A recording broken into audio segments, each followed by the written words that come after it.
O que é o justo? As respostas a essa pergunta variam com o passar do tempo. Para os gregos, o justo implica a ideia de proporção, de equilíbrio. Para os modernos, aquilo que se entende por justo é um produto das relações de poder. Inúmeras são as narrativas que abordam o problema ligado à justiça e ao justo. Mais especificamente, o justo está em obras clássicas de Antígona, que oferece uma reflexão sobre a mitologia grega, até os romances mais atuais, que exploram os paradoxos contemporâneos, como Kafka, Dürrenmatt, entre outros. O que podemos aprender com estes autores e seus textos? Como o justo é compreendido na atualidade? E de que maneira o direito lida nos dias de hoje com a fórmula dar a cada um o que é seu? Com todos os problemas dessa frase, essas são questões que vamos discutir no programa de hoje. Fique com a gente, porque o Direito e Literatura está começando agora.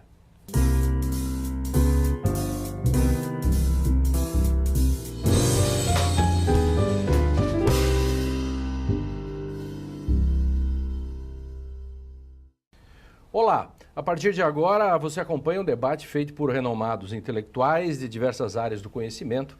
Eles vão nos ajudar a entender questões que atravessam o direito e a sociedade contemporânea por meio de obras literárias. No Direito e Literatura de hoje, que tem o apoio do Programa de Pós-Graduação em Direito da Unicinos, vamos discutir o assunto o justo. E para isso recebemos no estúdio Francisco Marshall, professor de História da Universidade Federal do Rio Grande do Sul, José Luiz Bolzan de Moraes, professor de Direito da Unicinos, e Drayton Gonzaga de Souza, professor de Filosofia da PUC do Rio Grande do Sul. Sejam bem-vindos. Vou começar com o Marshall. Qual é a obra que você trouxe e do que trata? Eu trouxe a obra Os Trabalhos e os Dias, Erga Caehemeram, do poeta grego Hesíodo, um expoente da cultura arcaica grega, sucede Homero, então tem o mesmo estilo musical, a mesma dicção, ligada à poesia épica. Porém, ele é engajado socialmente, assina o seu nome e nesse livro faz uma contestação judiciária. É a primeira contestação judiciária da história da literatura. Ele se julga prejudicado na partilha de uma herança e se dirige então ao seu irmão, que teria corrompido juízes. Então, nisso, ele faz uma série de exortações éticas para seu irmão, de condenações morais aos juízes e uma reflexão sobre a justiça, a correção, excesso e violência. Então, é uma amostragem riquíssima das concepções de direito da época arcaica, que vinculam a ordem, a norma, a prosperidade cósmica, mas também de um caminho do pensamento social do direito, que é a reflexão sobre o excesso. Em termos temporais, escrito em? No meados do século VII a.C., então em torno de 650, datação imprecisa, mas aproximadamente nesse período. Dentro da cultura épica, mas já sinalizando para uma época de grande tensão histórica, que é a época arcaica grega. Maravilha. O professor Bolzan, para discutir o justo, um livro fala de outros livros, né? Humberto Eco, que no Nome da Rosa diz muito isso, um livro fala de muitos livros, de outros livros.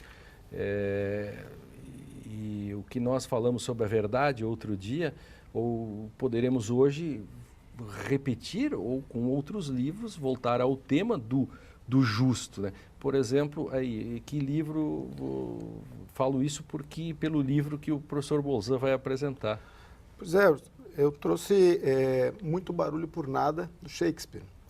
Só um parênteses, esses livros são difíceis de achar, né? Embora hoje o próprio Platão e tantos estão em domínio público, né? Mas se você gosta de pegar no papel o seu Ivo, né? do Martins Livreiros aqui de Porto Alegre, é um dos melhores sebos, né? E das melhores livrarias em que se encontram, né? A gente pode olhar aqui o nosso estúdio, né? Todo feito, todo ele com livros verdadeiros, né? Dessa cepa lá do seu Ivo. É o caso desse, é um livro que está no domínio público, tem e-books dele já, mas também há diversas traduções, diversas edições em português, não só em inglês. Mas esse é um texto que eu até pensei no outro programa que eu participei também, que sobre a verdade, que era um texto que permitia uma reflexão em torno desse tema. Embora eu tenha aproveitado a história, né, o relato feito nessa comédia, que também é uma tragédia shakespeariana, em que a chegada, né, de um príncipe, de um rei a Messina, voltando de uma guerra, e os relatos que se dão em torno, né, da paixão que se dá entre personagens envolvidos, né, no caso, o Cláudio com o Erro, o Benedito com a... Como o nome?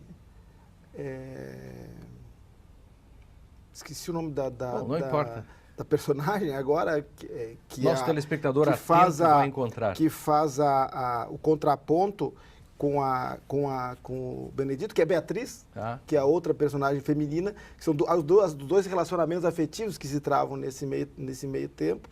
E a questão central que me parece dessa obra é que a partir de uma farsa que se monta em cima da personagem central, que é Erro, se constrói todo um debate sobre a questão do justo, da justiça, porque ela é apresentada como uma traidora ao seu amado, e ele vai, no dia do casamento, e a repulsa, e aí ela morre ficticiamente para renascer de novo, quando é restaurada a verdade em torno daquela situação que se estabeleceu na trama da comédia, que também que estabelece, como em muitas outras obras do Shakespeare, os próprios paradoxos entre a verdade e a mentira, o justo e o injusto, como tem em outros textos do próprio Shakespeare. Claro,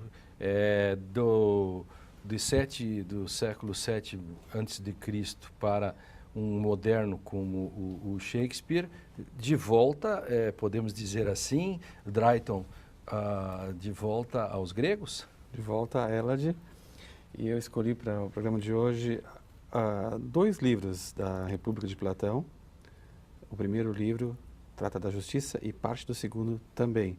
Alguns até denominam o primeiro livro de Trasímaco. E já temos aí um primeiro problema quando tem que dizer o título da obra que eu trouxe hoje. Porque em português nós costumamos dizer república.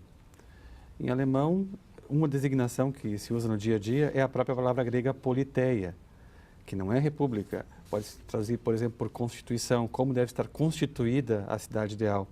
E eles também usam a palavra o Estado, der Staat. E nessa obra aparece um gênero literário que caiu no esquecimento na filosofia atual, que é o gênero literário diálogo. Que é um gênero literário muito interessante para se filosofar, mas que hoje em dia é bastante esquecido. Então, eu vou concentrar minhas considerações no diálogo entre Trasímaco e Sócrates, que é a boca de Platão nesse caso. 2 questões: o que é a justiça? E já quando a gente pergunta o que é uma postura tipicamente ocidental. Nós procuramos saber o que é alguma coisa, a busca por a essência de alguma coisa. E a outra, por que ser justo? E um exemplo que eu vou dar do texto aí já agora, se dessemos a um justo e a um injusto, se dessemos aos 2 um anel, e esse anel tivesse a capacidade de torná-los invisíveis, será que o justo continuaria agindo de modo justo?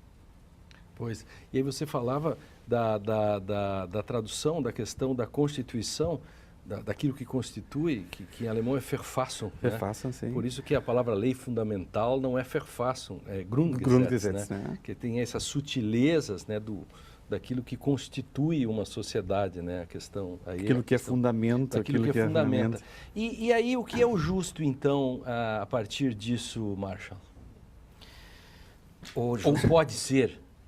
Bom, é que há uma diferença entre Hesíodo e Platão, porque Platão idealiza, ele deduz o justo da ideia do belo, da ideia da verdade, tua ideia, da ideia do bem. Então, há uma consistência lógica nessa dedução. E o Hesíodo, não. O Hesíodo é um poeta ferido por uma partilha injusta. Então, ele tem um discurso pungente, ele se declara atingido e ele está esperneando doidamente.